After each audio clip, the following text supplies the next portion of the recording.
మన ఇండియన్స్‌కి సొంతిల్లు అనేది చాలా పెద్ద డ్రీమ్. సో, మనము ఇల్లు కట్టుకున్నాము ఆర్ ఎక్కడైనా తీసుకున్నాము అనంటే ఒక సక్సెస్ అండ్ స్టెబిలిటీ వచ్చినట్టు, ఒక పీస్ ఆఫ్ మైండ్‌ని క్రియేట్ చేసుకున్నట్టు ఎమోషనల్‌గా చాలా స్ట్రాంగ్‌గా ఫీల్ అవుతాము.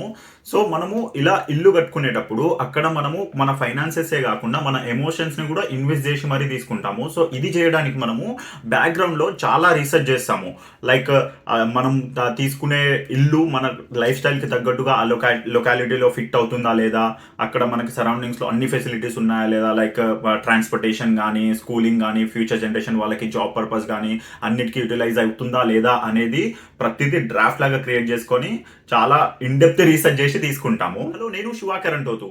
ఇవాళ వీడియోలో మనము ఇల్లు కట్టుకునేటప్పుడు హోమ్ లోన్కి వెళ్తాం కదా, ఆ హోమ్ లోన్ని ఎంత జల్దీగా తీర్చేయచ్చు, మనకు అప్పుడప్పుడు ఎక్స్ట్రా ఇన్సెంటివ్స్ వస్తాయి కదా, ఆ ఇన్సెంటివ్స్ని అనవసరమైన వాటికి ఖర్చు పెట్టకుండా మన హోమ్ లోన్కి ఎక్స్ట్రా పేమెంట్ చేయడం వల్ల మనము మన హోమ్ లోన్ని జల్దీగా తీర్చేయచ్చు. సో అది ఎలా తీర్చేయాలి అనేది ఒక ఎక్సెల్ క్యాలిక్యులేషన్స్ పెట్టి డిస్కస్ చేసుకుందాము. So let's get started. So ఎక్సెల్లోకి వెళ్ళిపోదామా. ఈ ఎక్సెల్ ఓపెన్ చేస్తే మన హోమ్ లోన్ క్యాలిక్యులేటర్ ఇక్కడ మనకి 3 ఎల్లో ట్యాబ్స్ కనిపిస్తాయి. ఈ ఎల్లో ట్యాబ్ లో మనము లోన్ ఎంత తీసుకుంటున్నాము అండ్ ఎన్ని మంత్స్ ఆఫ్ ఎన్ని ఇయర్స్ ఆఫ్ ఈఎంఐకి వెళ్తున్నాము అండ్ మన ఇంట్రెస్ట్ రేట్ ఎంత కడుతున్నాము అనేది ఎంటర్ చేయాల్సి వస్తుంది.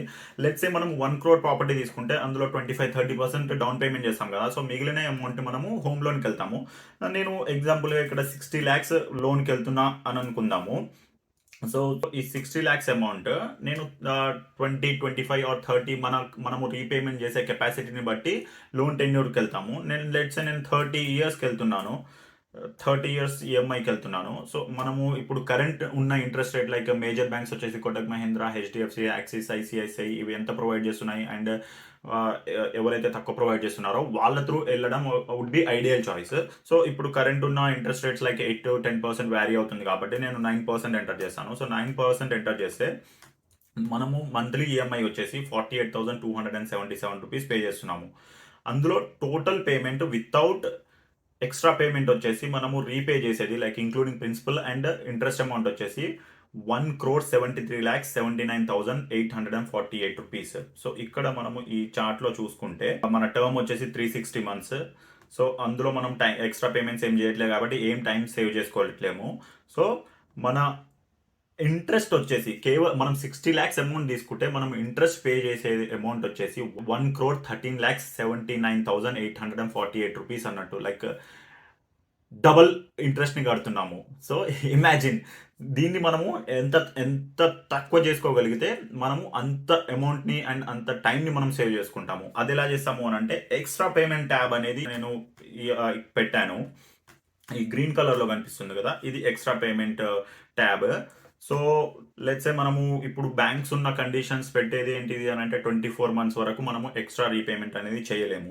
లెట్స్ సే నేను 24th month వరకు ఎక్స్ట్రా పేమెంట్ ఏం చేయలేదు, but month on month basis ఎంతో కొంత సేవ్ చేసుకొని, అది 2 years గ్యాప్ కదా, ఆ 2 yearsలో నాకు 2 hikes అయితే వస్తాయని ఇమాజిన్ చేసుకొని ఆ వచ్చిన హైక్స్ అమౌంట్ని నేను ఖర్చు చేయకుండా ఆర్ఎల్స్ నాకు బోనస్ వచ్చి ఉంటే ఆ బోనస్ని కూడా ఖర్చు చేయకుండా అలానే దాపెట్టి ఉంచుకొని ఆ అమౌంట్ని నేను 25th monthలో ఎక్స్ట్రా పేమెంట్ లాగా పెట్టుకుంటే, లైక్ లెట్స్ సే ఇమాజిన్ 1 lakhని నేను సేవ్ చేసుకొని ఆ 1 lakhని నేను ఇక్కడ రీపేమెంట్ చేస్తున్నాను. ఆ రీపేమెంట్ చేయడం వల్ల మనము అప్రాక్సిమేట్లీ 24 months ఆఫ్ టైంని సేవ్ చేసుకుంటాము. సో ఇక్కడ మనము ఎంత అమౌంట్ అండ్ ఎంత టర్మ్ని సేవ్ చేస్తామనేది క్లియర్గా కనిపిస్తుంది. So 1 year 11 months with extra payment మనం సేవ్ చేసుకుంటున్నాము. లెట్స్ సే మన ఓల్డ్ టర్మ్ వచ్చేసి 360, న్యూ టర్మ్ వచ్చేసి 337 మాత్రమే. సో మనం సేవ్ చేసుకున్న మంత్స్ 23 months ఆఫ్ ఈఎంఐని మనం సేవ్ చేసుకున్నాము. ఇది జస్ట్ 23 monthsని సేవ్ చేసామని అనుకుంటున్నాము, బట్ అది అమౌంట్లో క్యాలిక్యులేట్ చేసేకి హ్యూజ్ ఉంటుంది. అది మనం ఇక్కడ క్లియర్గా చూడొచ్చు. లైక్ మనము టోటల్ ఇంట్రెస్ట్ పే చేసేది ఒరిజినల్ టర్మ్లో వచ్చేసి 1,13 lakhs అయితే ఎక్స్ట్రా పేమెంట్ వచ్చేటప్పటికి మనము పే చేసేది 1,06 lakhs మాత్రమే. అంటే మనకి టోటల్ అమౌంట్ ఎంత సేవ్ చేస్తున్నాం మనము, 11 lakhs అమౌంట్ని మనము ఇక్కడ సేవ్ చేసుకోగలుగుతున్నాము. జస్ట్ 25th monthలో మనము 1 lakh పే చేస్తే 11,10,379 రూపీస్ని సేవ్ చేసుకోగలుగుతున్నాము. లెట్స్ సే నాకు 25th మంత్లో నేను రీపే చేయలేదు అని అనుకుందాము.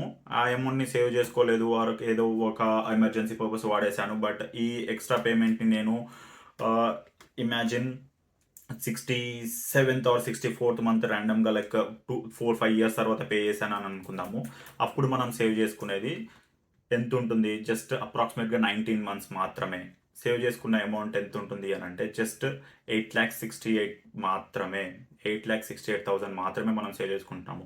సో మనము ఎక్స్ట్రా పేమెంట్ చేసినా కూడా అది ఎంత జల్దీ చేస్తే మనకి అంత ఎక్కువ ఉపయోగం ఉంటుంది. అంత టైంని అండ్ మనీని సేవ్ చేసుకోగలుగుతాము. సో ఈ ఎక్సెల్ షీట్‌ని నేను కిందున్న డిస్క్రిప్షన్‌లో పెడతాను. మీరు కూడా మీకు హెల్ప్ అవుతుంది అని అంటే డౌన్లోడ్ చేసి యెల్లో ట్యాబ్స్‌లో మీ అమౌంట్‌ని ఎంటర్ చేసి, గ్రీన్ ట్యాబ్‌లో మీ ఎక్స్ట్రా రీపేమెంట్‌ని ఎంటర్ చేస్తే మీ టోటల్ క్యాలిక్యులేషన్ ఇక్కడ వచ్చేస్తుంది. అలా మీరు స్మార్ట్‌గా మీ మీ హోమ్ లోన్ మీద అండ్ మీ హోమ్ లోన్‌ని త్వరగా తీర్చేయొచ్చు అండ్ చాలా అమౌంట్‌ని సేవ్ చేయొచ్చు. ఇది గనక మీ ఫ్రెండ్స్ ఆర్ ఫ్యామిలీస్‌లో ఎవరైనా ఇల్లు ప్లాన్ చేస్తున్నారు అని అంటే ఆర్ ఎల్స్ ఆల్రెడీ ఎగ్జిస్టింగ్ లోన్‌లో ఉన్నారు అని అంటే ఫ్యూచర్‌లో ఎవరైనా తీసుకుందామని అనుకుంటే వాళ్ళకి హెల్ప్ అవుతుంది అని అంటే ఖచ్చితంగా షేర్ చేయండి. సో వాళ్ళు కూడా ఎంతో కొంత సేవ్ చేసుకుంటారు and they will be helpful for you. So thank you for watching. See you in next video.